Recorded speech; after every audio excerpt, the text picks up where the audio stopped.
Have you ever wondered why some prayers work and others don't?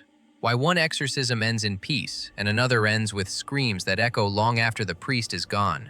Tonight, I want to take you somewhere between faith and fear, a place where belief itself becomes the battlefield. These aren't stories about ghosts. They're stories about the thin, cracking walls between what we think we control and what controls us. Because in the end, maybe it's not demons that haunt us. Maybe it's the lies we tell ourselves about what they really are. In this video, I want to show you 3 stories that forever changed the way the world thinks about exorcism. And not because they were the scariest, but because they forced people to ask one question. What if possession isn't something that happens to us, but something we invite? What if the real horror isn't the demon, but the mirror it holds up? Too often, we think of exorcism as a battle between good and evil. Holy water versus hellfire. But the truth is more complex, more human, and more disturbing. This video isn't just about fear. It's about understanding why that fear exists and what it's been trying to tell us all along. The first story takes place in southern Italy, 1974. A small church, nearly forgotten, stands at the edge of a dying town. The priest there, Father Romano, had performed hundreds of blessings but never an exorcism, until the night a young man named Luca was brought to him by his mother. Luca hadn't spoken in weeks, hadn't eaten in days. When Father Romano touched his shoulder, the boy's head turned, slow, deliberate, and in a voice that was not his own, "You asked for proof." At first, the priest thought it was a test of faith, a cruel prank of despair. But the air grew cold, like the oxygen had been pulled from the room. Candles flickered, and every shadow stretched toward Luca as if drawn by something unseen. For 6 hours, Father Romano fought with prayer, his voice breaking, his conviction trembling. And just before dawn, something happened. The boy smiled. Not a demonic grin, a calm, peaceful smile. "It's gone," he said.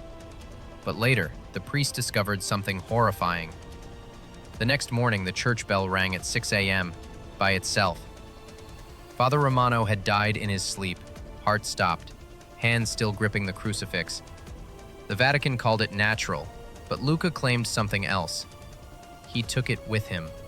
The second story came from Chicago, 1992. A psychiatric nurse named Ellen worked night shifts in a hospital ward for violent patients. She didn't believe in exorcisms. She believed in science, in trauma, in human explanations. But one night, a patient named Carla began screaming scripture in Latin, a language she never learned. Ellen restrained her, but every light in the hall flickered, and the security cameras caught something impossible. Carla's shadow, moving in the opposite direction of her body. For weeks, Ellen refused to talk about it. But years later, she returned to the church, not because she believed, but because she couldn't forget. "I don't know what left that night," she said, "but I know something did." And the third story, the one that broke the silence on modern exorcism, took place in Seoul, South Korea. A young seminarian named Juan attempted a ritual on his sister, who had become violently withdrawn. But instead of holy verses, he spoke words of his own, desperate, broken, personal. He said, "If there's anything in there, take me instead." The room went still. His sister gasped once, and then slept for 3 days straight. When she woke up, she was fine. But Juan never spoke again. He lived the rest of his life in silence, writing only one phrase in his journal.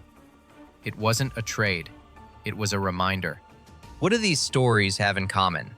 Not demons, not even faith. What they share is surrender.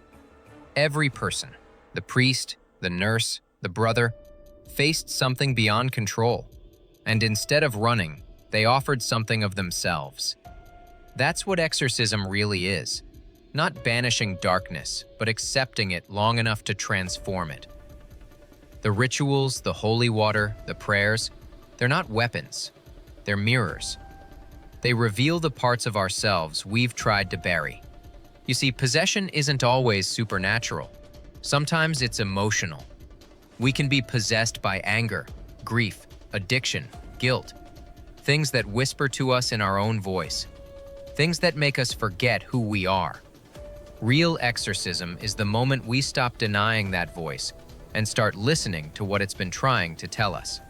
When Father Romano faced Luca, he didn't defeat evil, he absorbed it through compassion.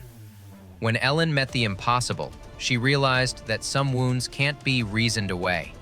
And when Juan offered himself, he discovered that sacrifice isn't about losing yourself. It's about finding the part of you strong enough to love what terrifies you. Exorcism, in its purest form, is a story about transformation. It's about turning fear into faith, not blind belief, but faith in the human capacity to endure. The word itself, exorcism, comes from Greek roots meaning to bind by oath. But maybe what we're binding isn't the demon. It's the promise to not look away from our own darkness. Because if we can face it, really face it, it loses its power. Here's the paradox. Every great exorcism ends not when evil is destroyed, but when it's understood. The most terrifying thing isn't the scream, it's the silence after. That moment when you realize, maybe the thing you were trying to cast out was the part of you that needed love the most.